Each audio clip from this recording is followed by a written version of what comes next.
Sir Iran के पास ज्यादा विकल्प नहीं। ईरान के परिप्रेक्ष्य में अगर हम बात करें, ईरान कहता था जी मेरे पास कुछ 100 मिसाइल 4।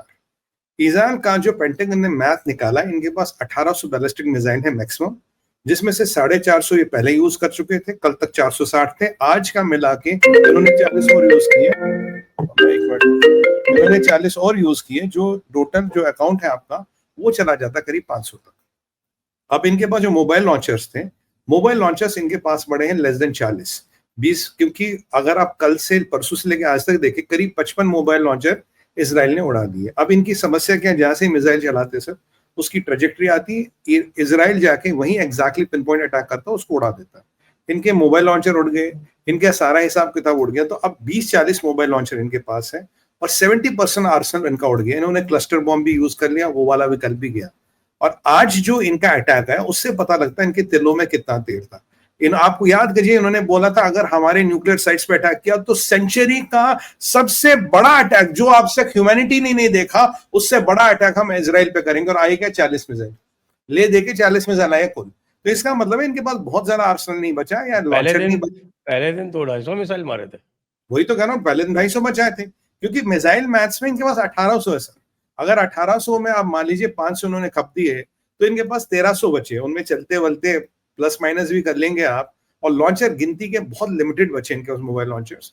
तो इनके पास ज्यादा मारक क्षमता नहीं। ड्रोन भी कितने चलाए, अब तक 1000 चला चुके। इसके अलावा इनका एयरफोर्स उड़ नहीं पाया, इनकी नेवी कुछ कर नहीं पाई। खैर फौज का तो काम ही नहीं इस जंग में, वो कुछ कर ही नहीं पाएगी। और उसके परिप्रेक्ष्य में उल्टा आप ये देखिए, कल खमेनी रात को बंकर में छुपा, कह रहा भैया मैंने सक्सेसर 3 नॉमिनेट कर दिए। कौन सक्सेसर है? 3 मुल्ले नॉमिनेट कर दिए। मुल्ले कौन है, नाम नहीं बता रहा। और मजे की बात संजय सर, अपने बेटे को नॉमिनेट नहीं किया। बेटे को नॉमिनेट करता तो उसको 100% इजराइल में ठोक देता। I don't know, I am sorry, so many people are calling. मुर्तबा या मुर्तजा इसके बेटे का नाम है। अगर उसको नॉमिनेट करता तो उसको भी वही बिल्कुल ठोक दिया जाता। इसीलिए इसने अपने बेटे को डर के मारे नॉमिनेट नहीं किया। मेरा असेसमेंट कमी नहीं कहा सर, 70% इज इनकैपेसिटेटेड, मतलब बेड पे है, डाइंग है, मर रहा है। 50% से ज्यादा पॉसिबिलिटी इज ऑलरेडी डेड, क्योंकि बेटे को वो 2 सूरतों में नॉमिनेट नहीं करेगा। या तो उसको 100% पता है इजराइल आके मारेगा, या उसने नॉमिनेशन की नहीं है। अगर उसने नॉमिनेशन की नहीं तो बेटे को कहां से नॉमिनेट करेगा? तो ये जो आज कह रहे हैं कि Khamenei is a red line, अगर आप ट्रंप का स्टेटमेंट देखे, आप उसका बेंजामिन नेतन्याहू का स्टेटमेंट देखे, वो क्लियरली कह रहे हैं there is no red line. Khamenei is not out of the bonds, Khamenei is a legitimate target. और इजराइल कट्स ने कहा था पीछे जब इन्होंने हॉस्पिटल पे हमला किया था, बोला था within 1 week will eliminate Khamenei. Khamenei को हम हफ्ते में निपटा देंगे। और अब उसका बंकर में छुपना, इलेक्ट्रॉनिक्स नहीं है जी, कुछ नहीं पता क्या है। और लास्ट 20-22 घंटे से किसी ने खमेनी का कोई नया वीडियो देखा? नहीं देखा। Is there a time stamp Khamenei is alive? There is no proof even he is alive और डेड। और अगर आप ट्रंप का स्टेटमेंट देखें, we can kill him any day but not as of now, will take him out any time but not like as of now. We know here where is a sting target, वो एक आसान target है, और ये Trump ने बोला था। इसके अलावा इसका जो आप देखेंगे, खमेनी के आसपास जितने जनरल थे, एक मैंने पिक्चर देखी जिसमें 10-15 जनरल इसके आसपास थे, सारे मर गए। इसके मुल्लों में हायरार्की नहीं है, आईआरजीसी में कमांडर नहीं है, तेहरान का पुलिस हेडक्वार्टर, तेहरान का police chief, everything is dead. अगर आप इनका ओवरऑल कमांड कंट्रोल देखिए, जिसमें हमने बात की थी, this decapitated, there nuclear, there military brain is fused. कौन डिसीजन ले रहा है? रीजनल कमांडर अपने अपने लेवल पे ले रहे हैं। और कल जो सबसे बड़ी परसों इंफॉर्मेशन आई थी, इनके काफी मिड लेवल के ऑफिसर्स आईआरजीसी के, that deserting to the central Iran hills, कौन का गांव है जो भी है उस तरफ वो भाग रहे थे, leaving IRGC because they know they can not win this war. और फिर जो इसमें असमंजस था, जो असमंजस, क्लासिकल असमंजस था, जैसे कल मैंने बोला भाई ये जो तुझसे और ट्रम्प करे, ये उनका ड्रामा है। This is strategic dissonance what they are creating. और मजे की बात देखिए संजय सर, जब वो ड्रामा चल रहा था, B2s were already in the air, B2s were already in the air on the mission. और ये ड्रामा, अच्छा तूने ये मुझे कहा, मैंने तो ये कहा, ये ड्रामा था। कल मैंने बोला था भाई ये 48 आवर्स में दे विल हिट। रात को मैंने भारत विचार पे प्रोग्राम किया था, मैंने कहा 24 hours now they will 100% hit. और अमेरिका पार्टिसिपेट करेगा लड़ाई में, क्योंकि अमेरिका के पास विकल्प ही नहीं है।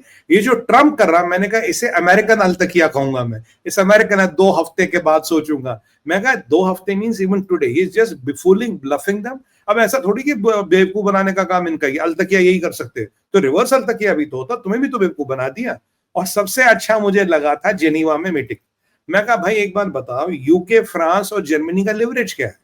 What is their leverage over Israel, or what is their leverage over USA nothing, so why should Israel और USA even listen to them? ये भी एक स्मोक स्क्रीन है, तो उसको बताने को अगराची को डिप्लोमेसी चल रही है, कार्रवाई चल रही है, और अगराची को देखिए कहता है मैं यूएस से बात नहीं करूंगा, मैं इनसे बात करूंगा, यूएस से तब बात करूंगा पहले इजराइल को बोलो बमबारी रोक दे। भाई एक बात बता, अगर तू यूएस से बात नहीं करेगा, फ्रांस जर्मनी और यूके क्या यार युद्ध रुकवा देंगे? उनका लेवरेज क्या है? जो अब तक अगराची कर रहा था ना सर पहले, हर संडे मीटिंग, तो उसके साथ भी अब संडे वाला खेल खेल दिया उन्होंने। तो ये जो बड़ा बढ़िया अटैक रहा, बढ़िया जबरदस्त अटैक रहा, it has been one of the classics. और अब जो सुनने में है कि फर्दों पे इन्होंने 12 GBU-57 यूज किए हैं, बाकी जगह टोमाहॉक्स से इन्होंने बाकी साइटों को ठोका है। एंड इश्फाखान, नेटेंस और फर्दो तीनों have been decimated, all the 3 sites are dead now. 12 bunker busters के बाद, GBU-57 के बाद आई डोंट थिंक कुछ उस साइट में बचा रहेगा। हाँ, अब ये ईरान वाले जरूर कह रहे हैं कि इतना डैमेज नहीं हुआ, ये नहीं हुआ, वो नहीं हुआ, ये सब बकवासबाजी है। जैसे मैं आपको एक एग्जांपल बताता हूँ, आप इश्फान की बात करें, लोग हमारे एक चीज में हमेशा फंस जाते हैं, रेडिएशन है, रेडिएशन है, रेडिएशन है, नहीं है। इश्फान की बात करें, उसमें एक यूरेनियम हेक्साफ्लोराइड नाम का कॉम्प्लेक्स होता था। जब उसकी बॉम्बिंग हुई, जैसे ये यूरेनियम हेक्साफ्लोराइड मॉइस्चर के या एयर के कॉन्टैक्ट में आता, immediately it makes hydrofluoric acid. Hydrofluoric acid sir इतना कंटेजियस है, इतना जहरीला है, ये अगर किसी पे गिरे तो वैसे काटता है, स्किन जला देता है। Little contamination in the water leads to multi organ failure. और बिकॉज ये यूरेनियम का प्रोडक्ट है, तो इसकी हाफ लाइफ जो है 4.5 बिलियन ईयर्स है, मतलब कभी खत्म ही नहीं होगा। तो अगर even if the radiation leak is not there, all the sites are contaminated. और उस पे सोचिए, अब टोमाहॉक्स की पाउंडिंग हुई, तो जब टोमाहॉक्स की पाउंडिंग हुई, the sites are not usable, they are already contaminated. The radiation might और might not take. By the way, अभी atomic energy, international atomic energy commission का जो हेड है, एजेंसी का जो हेड है ग्रॉसी, उसने कहा एक इमरजेंसी मीटिंग करनी है, मुझे लगता है फर्दों को लेके करनी है। बाकी 2 साइट्स में ज्यादा प्रॉब्लम नहीं, फर्दों में जितना भी एनरिच यूरेनियम था सर, इन्होंने फर्दों में छुपाया था। एज्यूमिंग ये साइट फोर्टिफाइड है, इसको कोई तोड़ नहीं पाएगा, B2 के बिना ये साइट टूटेगी नहीं, without B2 bombers they will not dismantle it. और कल देखिए ट्रम्प रात बात, मैं इनफैक्ट 3-4 बजे तक जग रहा था, कुछ नहीं हुआ। I slept at around 4 AM। 4 बजे के बाद मैं 7:30 कहीं उठा, तब तक सारा कार्रवाई हो गई थी। मैं कहा यार इसी विंडो में करनी थी, but any that's not a problem.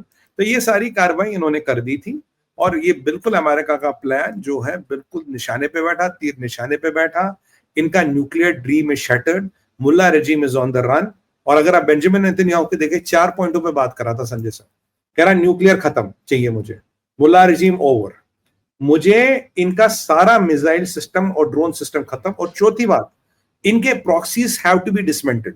अगर ये होतीज और हिजबुल्लाह अब आते हैं बीच में, they will be also decimated. Israel has given them enough bait, मरशाद को अटैक करके, क्वाम को अटैक करके। अगर जो ईरान का टीवी दिखा रहा था, देखो जी हमारे number 1 religious city, number 2 religious city पे अटैक किया, जबकि उन्होंने श्राइन्स को टच नहीं किया, वहां की न्यूक्लियर फैसिलिटीज है, मिलिट्री फैसिलिटीज को इसराइल ने अटैक किया।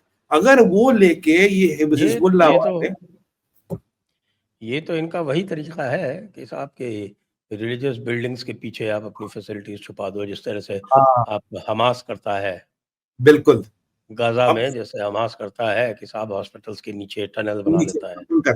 बिल्कुल वही टेक्निक है कि साहब जो होली सिटीज हैं उसमें बनाओ, ये टच नहीं करेंगे। अरे भाई क्यों नहीं टच करेंगे, क्यों नहीं करेंगे? आप बताइए सर, ये जो मरशाद पे अटैक हुआ था, तो इन्होंने क्या किया, इन्होंने फोटो दिखाई इमाम रेजा की शाइन और उसके पीछे आग, जबकि Israelis have not touched the shrine. Shrine और फैसिलिटी में 30 किलोमीटर का फर्क है, राइट? तो इन्होंने उसको दिखाया। अब ये क्वाम में भी दिखा रहे थे सेकंड होली साइन, और यहाँ यहूदियों का हमला हुआ, इसीलिए तो इन्होंने IRGC का हेडक्वार्टर उड़ाया। इसीलिए संजय सर इन्होंने इनके टीवी स्टेशन उड़ाए, क्योंकि they were trying to flare this religious sentiments. हाँ, एक चीज जरूर कर सकते हैं जो इनके हाथ में अभी है ईरान के, एक है कि अगर इन्होंने अल्टीमेट पागलपन कर दिया अमेरिकन मिलिट्री एसेट्स पे हमला करके, then there will be devastation, Iran will be devastated. I hope and pray they don't do it.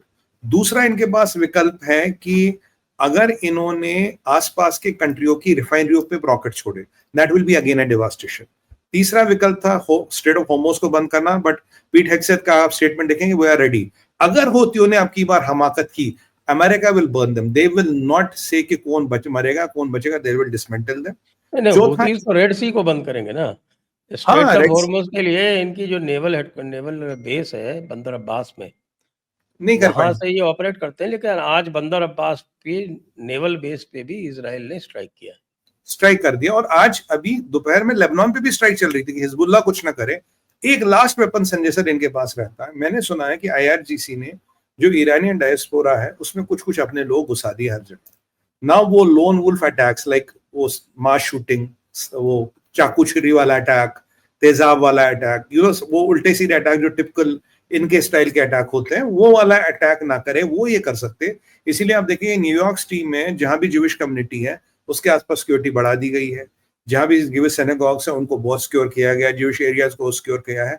ये सब कर सकते हैं। माइनस दैट मुझे नहीं लगता इनके पास बहुत ज्यादा विकल्प है कुछ करने का।